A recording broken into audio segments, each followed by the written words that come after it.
The human brain, one of our most complex organs, allows us to move, feel, think, and learn. Inside the brain, a dynamic network formed by billions of nerve cells processes information via electrical signals. Each neuron receives information from thousands of other neurons via multiple processes, called dendrites, and transmits information via a single axon. At specialized contact sites called synapses, electrical signals trigger the regulated release of neurotransmitters stored in synaptic vesicles. These chemical messengers bind and activate postsynaptic receptors, initiating a new electrical signal in the next cell.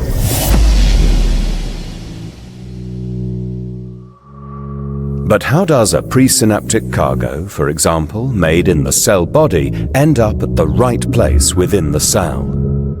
For this, neurons use active transport to sort specific synaptic proteins between the axon and dendrites. The microtubule cytoskeleton is important for this polarized cargo transport since it provides the roads for molecular motors. Microtubules, built up from tubulin subunits, are dynamic structures with a fast-growing and shrinking plus end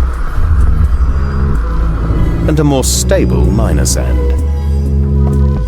They have a unique organization in neurons. In the axon, microtubules have a uniform plus end out orientation, whereas in dendrites, their polarity is mixed. Two types of motor protein, kinesins and dynein, transport cargoes along microtubules. Adapter proteins help to couple the correct cargo with the right motor protein. Kinesin and dynein move in opposite directions. Dynein moves towards the minus end, whereas most kinesins move towards the plus end. Therefore, the orientation of the microtubules helps to direct polarized transport.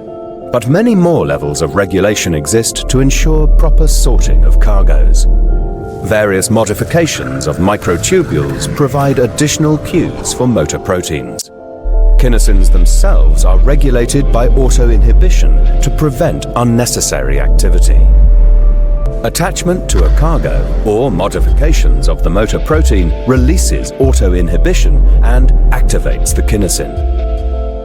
Multiple motor proteins can be attached to the same cargo, causing bidirectional movement.